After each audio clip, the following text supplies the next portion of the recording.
Let us discuss the case studies of chapter number 1, selection of business organization. This is the easiest chapter of your part A, which is basically an overall mixture of whatever you have studied in detail. ठीक है, आप लोगों ने company के बारे में detail में पढ़ा हुआ है, यहाँ पे सिर्फ इंट्रोडक्शन दिया हुआ है. आप लोगों ने HUF, soul proprietorship, partnership, company के अलग अलग टाइप सबके बारे में डिटेल में पढ़ा हुआ है. इस चैप्टर में बेसिकली एन इंट्रोडक्शन दिया हुआ है. इस चैप्टर को हमेशा लास्ट में पढ़ने का. ठीक है, अब इस चैप्टर में से ना क्वेश्चन कैसे आ सकता है, this more of that practical application of question. जैसे आप लोगों को पता है कि सोल प्रोप्राइटरशिप एंटिटी के क्या एडवांटेज डिसएडवांटेज है, पार्टनरशिप कंपनी सबके. ठीक है, सो पास्ट ईयर के पेपर्स में क्वेश्चन ऐसे दिए जाते हैं कि suppose one client is approaching you, you are a practising company secretary and a client is approaching you, is telling you that ये मेरा बिजनेस फॉर्म है, ये मेरी बिजनेस मेरा बिजनेस स्ट्रक्चर है, मुझे मेरे बिजनेस में ये सब चाहिए एंड एवरीथिंग. देन ना वो आपको क्वेश्चन पूछेगा कि मैं अपने बिजनेस चालू करने के लिए कौन सी एंटिटी सिलेक्ट करूँ. ठीक है, which entity will be best for me. अब उसको तो सारी टाइप्स ऑफ एंटिटी नहीं पता है और उसको सबके एडवांटेजेस एंड डिसएडवांटेजेस नहीं पता, तो वो आपको पूछता है कि what type should I select. ठीक है, and then you have to give the correct advice कि आपको, जैसे अगर आप ये कर, जैसे अगर वो वेरी सिंपल एग्जांपल, अगर कोई अपना बिजनेस चालू कर रहा है और उसका ऑब्जेक्टिव है कि वो फ्यूचर में ना फंड रेजिंग करने वाला है. ठीक है, अब sole proprietorship and partnership entity तो नहीं चलेगा because fund raising can not be possible, तो उसको सिलेक्ट करना पड़ेगा कंपनी. ठीक है, तो ऐसे सब बेस पे आपको एडवाइस देनी होती है. इन पास्ट ईयर के पेपर में इसी तरीके से क्वेश्चन दिए हुए. ठीक है, so one by one let us see with the questions and solve the same. So, Karan and Rajdeep, two friends, decided to start a business of biryani chain. It's a startup with some blend of technology for which they aim to collect funding from venture capitalists. आ गया पहले line में, तो ध्यान देते हैं हम लोग अब. While Karan is of the opinion to incorporate a limited liability partnership, Rajdeep wants to go ahead with the formation of private limited company. As a professional consultant, you are required to advise on the basis of merits of both the proposal as which type of organization is most suitable as per the requirement. ठीक है, so question पूछा हुआ है. अब ये लोगों को क्या करना है, they have to select an option between a LLP and a private limited company. ठीक है, और उन्होंने पूछा है कि आपको दोनों के एडवांटेजेस बताने हैं, LLP के क्या एडवांटेजेस है, प्राइवेट लिमिटेड के क्या एडवांटेजेस है. ठीक है, अब हम लोगों को ये दोनों चीजें पता है. LLP के क्या एडवांटेजेस होते हैं, low cost of incorporation, low cost of compliance, flexibility of management and administration, can be easily wind up, ये सारी चीजें आएगी. प्राइवेट लिमिटेड कंपनी के अपने एडवांटेजेस होते हैं, जैसे कि एक separate legal entity can be run at a low cost, at a less cost as compared to a compliance cost of a public limited company. ठीक है, लिमिटेड नंबर ऑफ मेंबर्स रहते हैं तो लिमिटेड लोग ही इन्वॉल्व रहते हैं, ज़्यादा regulatory supervision भी नहीं होता because since it's a private company having limited number of members. ठीक है, and with the help of private limited company fund raising activity can also be done. ठीक है, सो इस दोनों तरीके के आपको मेरिट्स लिखने हैं, एडवांटेजेस लिखने हैं. ठीक है, देखो हम लोग पॉइंटर्स देखते हैं. So private limited company and LLP के लिए क्या दिया हुआ है, legally recognised, generally favoured by the investors, can bring significant benefits to startups. Firstly, offer limited liability protection, obviously body corporate feature, ये LLP में भी है. Shielding the personal assets of the founders from company's liability and financial risk. This provides a sense of security and encourages entrepreneurs to take calculated business risk, including a private limited company enjoys a separate legal entity status, instilling credibility and trust among the investors, partners, customers. ठीक है, startups often require external funding and being a registered company enhances their chances of attracting the investors and securing the financial support. However, it has a stricter compliance and may have a higher cost of incorporation. ठीक है, now see the limited liability partnership, easier to start and manage and process, has a fewer formalities. ठीक है, less cost of registration, separate existence मिलता है, can be started with minimum capital, partners would again have a limited liability, तो नाम में ही लिखा हुआ रहता है, agreed contribution in an LLP whose turnover does not exceed in any financial year 40 lakh, contribution does not exceed 25 lakh, इनको audit भी कराने की जरूरत नहीं होती. ठीक है, लेकिन main drawback of an LLP is that partner को अगर ट्रांसफर करने हो उसके ओनरशिप राइट, ठीक है, मतलब उसको अपने पूरा का पूरा ओनरशिप राइट ट्रांसफर करना हो तो इसको पहले सारे पार्टनर्स की कंसेंट लगेगी. ठीक है, दूसरा LLP में होने चाहिए 2 मेंबर्स. अगर एक बोलता है कि मुझे पार्टनरशिप छोड़ना है तो LLP में बी डिसॉल्व. ठीक है, थोड़ा सा, एकदम थोड़ा सा अनसर्टन हो गया, ठीक है। एफडीआई भी अलाउड होता है इसमें with the prior approval of RBI, तो थोड़ा सा रेस्ट्रिक्शन कंडीशन आ जाता है इन एलएलपी, ठीक है, बट ये सारी चीजें प्राइवेट लिमिटेड कंपनी में नहीं होता। सो प्राइवेट लिमिटेड कंपनी का जो परपेचुअल सक्सेशन है वो चलता रहता है, वो हमने पढ़ा था, मेंबर्स में कम एंड मेंबर्स में go, but company goes on forever एवर, ठीक है। स्टेबिलिटी, स्टेबल बिजनेस है for long term planning, execution, sustainable growth. Flexibility of raising capital is another advantage. Private company can issue shares, bring investor, access various funding options like bank loan, venture capital, unable to obtain the necessary financial resources for expansion and market penetration. Hence, the registration of private limited with a strong legal framework, access to funding, credibility and growth opportunity. So हम इस proposal से ये decide करें, पहले हम लोगों ने दोनों के एडवांटेज लिखे। देखो इसके क्वेश्चन आएंगे ना, तो आपको पहले दोनों का एडवांटेज जो भी क्वेश्चन में पूछा है वो लिखने का, फिर आपको ना, देखो उन्होंने एडवाइस पूछी है आपकी इस केस पे क्या होना चाहिए, तो आपको लास्ट में ना कंक्लूजन ये लिखना पड़ेगा कि advice would be, my advice would be, or my as a practicing company secretary, as a professional consultant, my advice would be कि आपको इस कंपनी को कैसे या कौन सी एंटिटी को सिलेक्ट करना चाहिए, ठीक है। नेक्स्ट क्वेश्चन देखो, Sumit Bhasin has an expertise in the field of modular kitchen designing. He possesses adequate education too in his field. Now, in order to start his venture, he wants to consult a CS for getting aware of various modes of organization and to select the best mode, keeping in view the merits and demerits. As a company secretary, make Sumit Bhasin acquainted का मतलब familiar with available modes of organization while briefing the merits and demerits of each. ठीक है। So basically इनका जो business है वो modular kitchen designing में है, एंड सुमित बसीन चाहते हैं आपसे कि you are a consulting, you are a company secretary, and Sumit Basin wants कि आप उनको सारे टाइप्स ऑफ ऑर्गेनाइजेशन, सारे टाइप ऑफ एंटिटी के बारे में बताओ, एंड सबकी एडवांटेजेस भी बताओ और डिसएडवांटेजेस भी बताओ, ठीक है।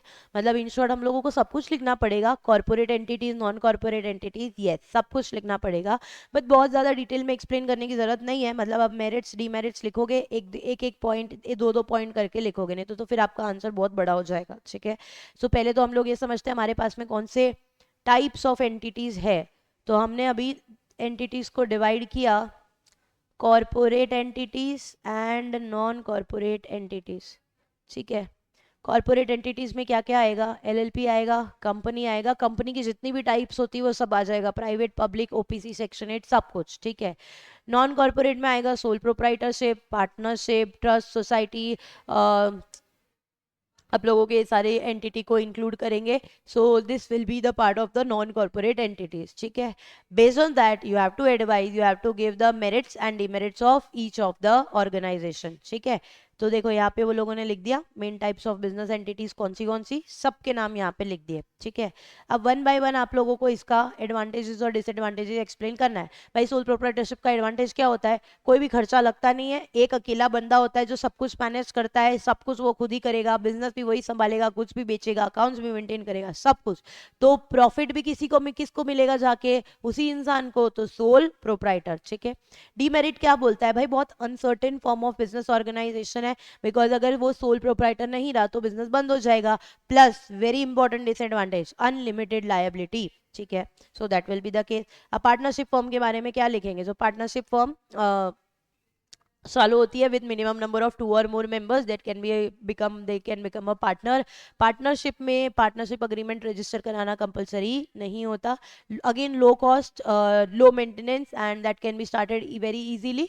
एंड दूसरा उसके डिसएडवांटेजेस, सबसे important disadvantages again unstable business, uncertain business. Suppose 4 जन ने अगर बिजनेस चालू किया पार्टनरशिप फर्म और चारों के बीच में झगड़ा हो जाता है तो पार्टनरशिप इजीली बंद हो सकती है। एंड दूसरा important disadvantage is unlimited liability, ठीक है। So that will come here. अब एलएलपी का मेन एडवांटेज एंड डिसएडवांटेज क्या है, तो as compare to a company LLP में खर्चा कम लगता है of registration and compliance cost, ठीक है। दूसरा एलएलपी को ना, जैसे कंपनी को कंपलसरी ऑडिट करवाना रहता है, एलएलपी को कंपलसरी ऑडिट करवाने की जरूरत नहीं होती, ठीक है। So that is the advantage. अब इसके डिसएडवांटेज क्या होते हैं, देखो डिसएडवांटेज ये होता है कि एलएलपी भी कभी भी पार्टनर, दो पार्टनर्स की जरूरत है, दो डेजिग्नेटेड पार्टनर्स एंड पार्टनर्स, अगर वो दो पार्टनर्स निकल गए या बंद हो गए तो वापस से एलएलपी भी बंद हो सकता है, ठीक है। एंड दूसरा, penalty for the non compliance can be there the case. And fund raising जो एक्टिविटी, जो equity raising fund raising activity, वो नहीं हो सकती, बिकॉज एलएलपी में ना शेयर्स होते हैं ना शेयर्स वाला कोई कंसेप्ट होता है, दे हैव दैट कॉन्ट्रीब्यूशन वाला कंसेप्ट, ठीक है। अब ओपीसी का एडवांटेज डिसएडवांटेज देखो। OPC is a very good form because stable form है। देखो, जिसको ना एक ही बंदे को अगर बिजनेस चालू करना है, चलाना है, तो सोल प्रोप्राइटरशिप चालू करने से अच्छा ओपीसी चालू करे इज बेटर, बिकॉज कंपनी के जितने भी एडवांटेजेस है वो सब कुछ उसको मिलते हैं ओपीसी में, ठीक है। दूसरा, company separate legal entity, perpetual succession, वो सब कुछ होता है, ठीक है। एंड डीमेरिट्स क्या बोलता है, देखो ओपीसी एक स्मॉल बिजनेस के लिए ही चल सकती है, ठीक है। एंड ओपीसी में सिर्फ एक ही मेंबर होता है, तो कभी ना कहीं कहीं हद तक वो एक थोड़ा सा डिसएडवांटेज हो जाता है, ठीक है। नाउ प्राइवेट लिमिटेड कंपनी के बारे में हमको पता है, separate legal entity, limited liability, perpetual succession, all that things will come. अच्छा, प्राइवेट लिमिटेड कंपनी, क्या हम लोग लिस्टेड कंपनी बना सकते हैं? Obviously no. अच्छा, प्राइवेट लिमिटेड कंपनी के आर्टिकल्स में कुछ रेस्ट्रिक्शंस दिए रहते हैं। अभी रेस्ट्रिक्शंस ये है that transferability of shares is not there, ठीक है, रेस्ट्रिक्टेड होती है, फ्रीली ट्रांसफरेबिलिटी ऑफ शेयर्स नहीं होता, so that is a disadvantage.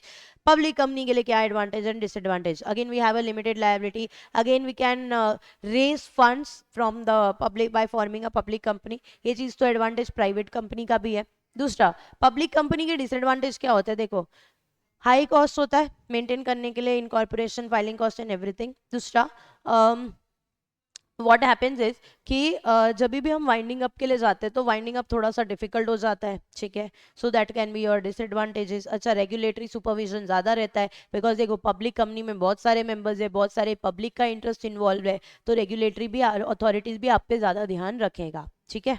सो वो हो गए पब्लिक कंपनी के डिसएडवांटेजेस।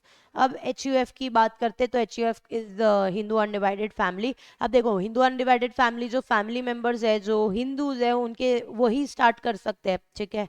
सो एंड दूसरा, लेकिन सबसे बड़ा जो एडवांटेज होता है एच का, वो होता है टैक्स बेनिफिट्स, ठीक है। एंड दूसरा, एच का टैक्स और जो भी इंडिविजुअल जो हमारे फैमिली मेंबर्स उनका टैक्स अलग से फाइल होगा।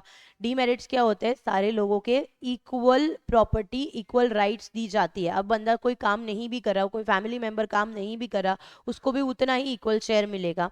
एंड लास्टली, एच को वाइंड अप करना थोड़ा सा मुश्किल काम है, ठीक है।